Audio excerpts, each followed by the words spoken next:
CENTCOM জানায়, বাণিজ্যিক জাহাজে হামলার পাল্টা জবাব দিতেই ইরানে এই শক্তিশালী হামলা। ইরানি গণমাধ্যম বলছে, চেশম দ্বীপে 6টি, সিরিকে 7টি ও বান্দর আব্বাস বন্দর সহ প্রণালী জুড়ে বহু বিস্ফোরণ ঘটেছে। রাষ্ট্রায়ত্ত গণমাধ্যমের প্রতিবেদনে বলা হয়েছে, যুক্তরাষ্ট্রের বেশিরভাগ হামলা বেসামরিক এলাকাকে লক্ষ্য করেছে এবং সিভিক কমার্শিয়াল পিয়ারে ছোড়া একটি গোলার শার্পনেলে কয়েকজন আহত হয়েছে ও একজন বেসামরিক নাগরিক দগ্ধ হয়েছেন। ইরানের পররাষ্ট্র মন্ত্রণালয় যুক্তরাষ্ট্রকে বারবার দুই পক্ষের মধ্যে স্বাক্ষরিত সমঝোতা স্মারক লঙ্ঘনের অভিযোগ করেছে এবং তাদের স্বার্থ ও জাতীয় নিরাপত্তা রক্ষায় কঠোর পদক্ষেপ নেওয়ার হুমকি দিয়েছে। সেন্টকম বলেছে, এই হামলাগুলো সাম্প্রতিক আইআরজিসি হামলার জবাব, যেখানে হরমুজ প্রণালী অতিক্রম করা 3টি বাণিজ্যিক জাহাজে আঘাত হানা হয়েছিল।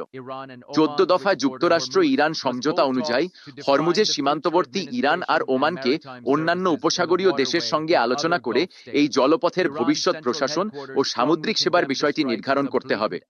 ইরানের কেন্দ্রীয় সদর দপ্তর এই হামলাগুলোকে প্রকাশ্য আগ্রাসনের কাজ হিসেবে তীব্র নিন্দা জানিয়েছে এবং চূর্ণ বিচূর্ণকারী জবাবের হুঁশিয়ারি দিয়েছে। ইরানের বিপ্লবী গার্ড বাহিনী আইআরজিসি জানিয়েছে, তাদের নৌ ও মহাকাশ বাহিনী যৌথভাবে ক্ষেপণাস্ত্র ও ড্রোন অভিযান চালিয়েছে, যেখানে বাহরাইনে অবস্থিত যুক্তরাষ্ট্রের 5ম নৌবহর ঘাঁটি এবং কুয়েতে আলী আল সালেম বিমান ঘাঁটি সহ গুরুত্বপূর্ণ মার্কিন সামরিক স্থাপনায় 85টি লক্ষ্যবস্তুকে আঘাত হানা হয়েছে। আইআরজিসি আরও জানিয়েছে, এই অভিযানটি যুক্তরাষ্ট্রের নতুন হামলার প্রাথমিক জবাব ছিল।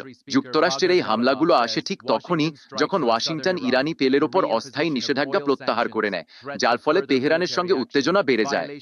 দাওয়া এক পোস্টে ইরানের পার্লামেন্ট স্পিকার বাঘের গালিবাফ বলেন, ওয়াশিংটনের দক্ষিণ ইরানে হামলা, তেলের ওপর পুনরায় নিষেধাজ্ঞা আরোপ, আরও সামরিক পদক্ষেপের হুমকি, হরমুজ প্রণালীতে ইরানি ব্যবস্থার লঙ্ঘন এবং লেবাননে ইসরায়েলি হামলা অব্যাহত রাখা, এসবই ইসলামাবাদ মেমোর্যান্ডামের বড় ধরনের মার্কিন লঙ্ঘন।